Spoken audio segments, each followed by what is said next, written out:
الرحمن الرحیم نحمدہ ونصلی علی رسولہ الکریم اما بعد۔ دیکھیں، آج سے ہم آدم علیہ السلام سے محمد صلی اللہ علیہ وسلم تک نبیوں کے بارے میں بتائیں گے انشاءاللہ۔ یہ کتاب کا نام ہے، اور یہ جو ہم نے یہ کتاب پڑھی یہ اب ہماری شارٹ میں جائے گی، کیونکہ یہ پورے ہو چکے ہیں، بڑے بڑے سبق پورے ہو چکے ہیں، اب یہ شارٹ میں ہوگی کیونکہ اب یہ چھوٹے چھوٹے سبق ہیں نا، اس لیے شارٹ میں جائے گی، شام میں ڈالیں گے اس کو انشاءاللہ۔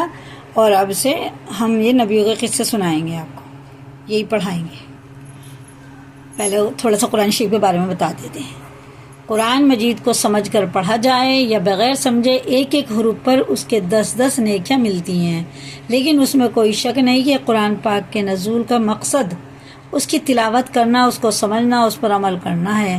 ہزاروں لاکھوں بچے زن و مرد قرآن پاک کی تعلیم حاصل کرتے ہیں، لیکن اس کو سمجھتے کتنے ہیں اس کا اندازہ آپ خود کر سکتے ہیں۔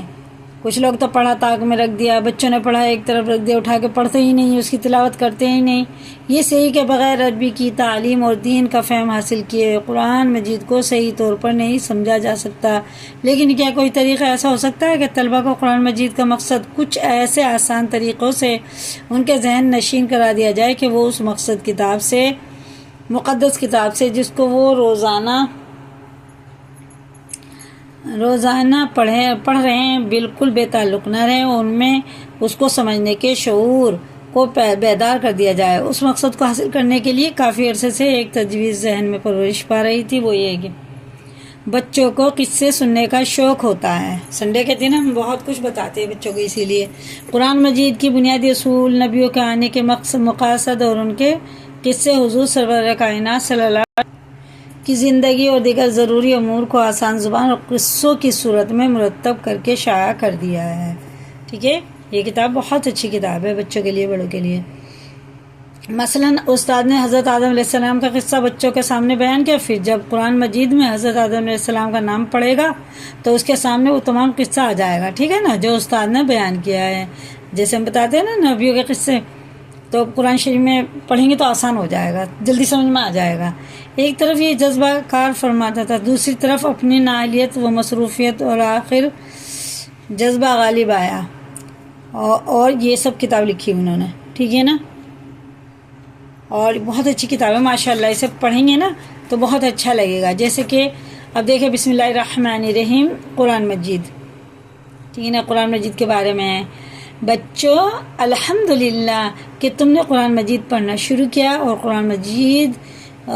قرآن مجید کیا ہے، اور کسی کا تو پورا ہو گیا نا، کسی کا رہ رہا۔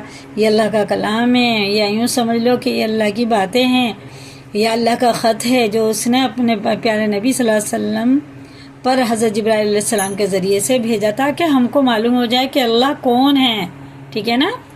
اور کتنے نبی آئے دنیا میں، جنت دوزخ کے بارے میں ہمیں پتہ چلا ہے نا، اچھائی برائی کے بارے میں پتہ چلے، دنیا میں کون کون سی باتیں کرنے کی ہیں جن سے اللہ تعالیٰ خوش ہوتا ہے، اور کون کون سی باتیں چھوڑنے کی ہیں جن سے اللہ تعالیٰ ناراض ہوتا ہے۔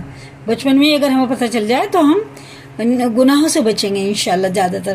مرنے کے بعد ہم کو قیامت کے روز دوبارہ زندہ کیا جائے گا، بے شک، تاکہ جس نے اللہ تعالیٰ اور اس کے رسول صلی اللہ علیہ وسلم کی بتائے ہوئے اچھے کام کیے ہوں، اس کے بدلے اس کو جنت ملے، اور وہ وہاں ہمیشہ ہمیشہ رہے، اور جو اس کا جی چاہے وہ اس کو ملے۔ اور جس نے ایسے کام کیے جس کو اللہ تعالیٰ اور اس کے رسول صلی اللہ علیہ وسلم نے کرنے سے منع کیا، اسے اس کی سزا دوزخ میں بھگتنا پڑے گا۔ اللہم حافظنا، اللہ تعالیٰ ہم سب کو جہنم سے بچائے اور جنت الفردوس میں اعلیٰ مقام عطا فرمائے، آمین۔ جس نے اللہ تعالیٰ کے ساتھ شرک کیا ہے اس کو معاف نہیں کیا جائے گا، اس کے علاوہ اللہ تعالیٰ رحم کرنے والا ہے، جس کو چاہے بخش دے، ٹھیک ہے نا۔ ویسے تو اللہ تعالیٰ بڑا رحم کرنے والا ہے، جسے چاہے بخش دے۔ یہ اور لے لیتے ہیں تھوڑا سا، اور کل بتائیں گے اللہ تعالیٰ کے بارے میں، کل بتائیں گے انشاءاللہ۔ امتیں، دنیا میں جو لوگ پہلا آئے تھے انہوں نے اللہ تعالیٰ کا اور اس کے رسول صلی اللہ علیہ وسلم کا کہنا نہیں مانا، ان کا انجام دنیا میں بھی خراب ہوا اور مرنے کے بعد بھی دوزخ میں جائیں گے، ٹھیک ہے نا۔ اور وہ لوگ جنہوں نے اچھے کام کیے، اللہ تعالیٰ اس کے رسول کا کہنا مانا، اور وہ اس دنیا میں بھی کامیاب ہوئے اور مرنے کے بعد بھی ان کو جنت ملے گی انشاءاللہ، ٹھیک ہے نا۔